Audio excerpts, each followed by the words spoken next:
গরু মরার গু খা, কুত্তা মরার গু খা। ইস্তিসকার নামাজ বা মুমিন মুসলমানের ঐতিহাসিক মূর্খামি।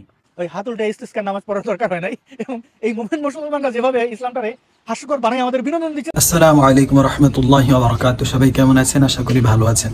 গত কিছুদিন আগে যখন সারা বাংলাদেশের মধ্যে প্রচুর পরিমাণে গরম পড়ছিল, গরমের তাপমাত্রা মানুষের সহ্যের সীমা ছাড়িয়ে যাচ্ছিল, তখন বাংলাদেশের দায়িত্ববান উলামায়ে কেরামরা প্রায় প্রত্যেকটি থানায় ইস্তিসকার নামাজ আদায় করেছে, অর্থাৎ বৃষ্টি চেয়ে দোয়া করেছে। তখন নাস্তিক আসাদ নূর হুজুরদেরকে কটাক্ষ করে ব্যঙ্গ করে একটা ভিডিও বানিয়েছে যে হুজুররা ইস্তিসকার নামাজ পড়ে দোয়া করে বৃষ্টি নামায় ফেলবে। ইস্তিসকার নামাজ বা মুমিন মুসলমানের ঐতিহাসিক মূর্খামি।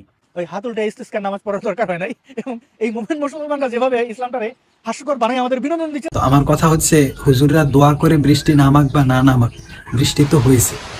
তারপর সে টুকটাক যাই লেখাপড়া করে আমার মনে হয়, কিন্তু সে দোয়ার অর্থটাও জানে না, মূর্খ।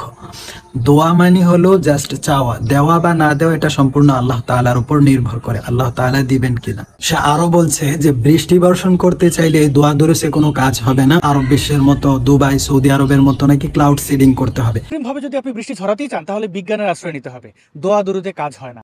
ক্লাউড সিডিং কি? ক্লাউড সিডিং হলো মেঘমালার উপর সিলভার অথবা শুকনো বরফ ফেলে কৃত্রিমভাবে বৃষ্টি বর্ষণ করানোর একটা পদ্ধতি বা মাধ্যম। আমি মনে করি আল্লাহ পাক রব্বুল আলামিন উত্তম পরিকল্পনাকারী। তিনি যখন বৃষ্টি দিবেন তখন এটা আমাদের জন্য কল্যাণকর।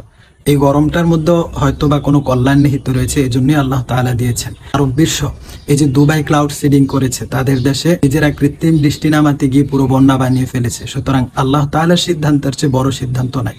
আল্লাহ তাআলা যখন বৃষ্টি দিবেন আমাদের মঞ্জুর, তবে আমরা জাস্ট দোয়া করছি যাতে আল্লাহ তাআলা আমাদের প্রতি দয়া করেন এবং আল্লাহ তাআলা সুন্দরভাবে দেন। সে আরো বলল যে আলেমরা নাকি আবহাওয়া দেখে তারপর গিয়ে ইস্তিসকার নামাজ পড়ে, যাতে করে তাদের নামাজ পড়ার পরপরই বৃষ্টি চলে আসে। চিন্তা করে দেখেন এই মোল্লা মুন্সিরা কত বড় বাটপার।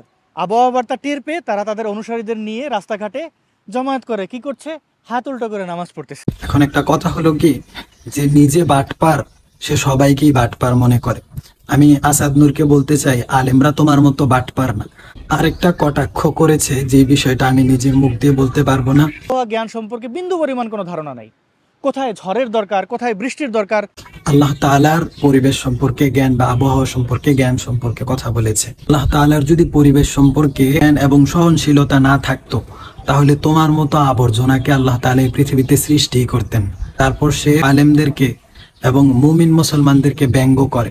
আমরা যখন ছোট ছিলাম তখন একজন আরেকজনকে ভেঙ্গাইলে আমরা বলতাম ভেঙ্গাইলে ভেঙ্গা গরু মরার ঠ্যাংখা। নাস্তিক আসাদ নূর, তোর জন্য একটা বার্তা, তুই ভেঙ্গাইলে ভেঙ্গা গরু মরার ঠ্যাং না, তুই গরু মরার গু খা, কুত্তা মরার গু খা।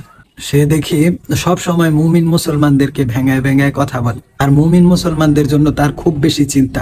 কিছু একটা হইলেই মুমিন মুসলমানদেরকে নিয়ে ভিডিও বানায় দেয়। আমরা মুমিন মুসলমানরা বলতেছি, আমরা তোর মতো আসাদ নূরকে কামলা রাখি নাই। তুই গিয়ে তোর নিজের কাজ কর, নিজের চিন্তা নিজে কর। আল্লাহ পাক রব্বুল আলামিন কোরআনের মধ্যে ইরশাদ করেছেন, কুল আরাইতুম ইন আহলাকানি আল্লাহু ওয়া মান মা'ইয়া আও রাহিমানা ফামান ইউজিরুল কাফিরিনা মিন আযাবিন আলিম। নবী বলে দিন যে আল্লাহ পাক রব্বুল আলামিন যদি আমাকে হেদায়েত দেয়, আমাকে আল্লাহ তাআলা দয়া করেন, অথবা আমাকে আযাব দেন, এই উভয় অবস্থায় কাফেরদেরকে জাহান্নামের শাস্তি থেকে কে রক্ষা করবে? নিজের চিন্তা কর, নিজেকে নিয়ে ভাব, কোথায় আছিস, কি করছিস ভাব। আল্লাহ তাআলা প্রত্যেককেই এমন একটা মস্তিষ্ক দিয়েছেন, যে মস্তিষ্ক দিয়ে যদি সে নিরপেক্ষভাবে চিন্তা করে, অবশ্যই অবশ্যই আল্লাহ তাআলার পরিচয় পেয়ে যাবে।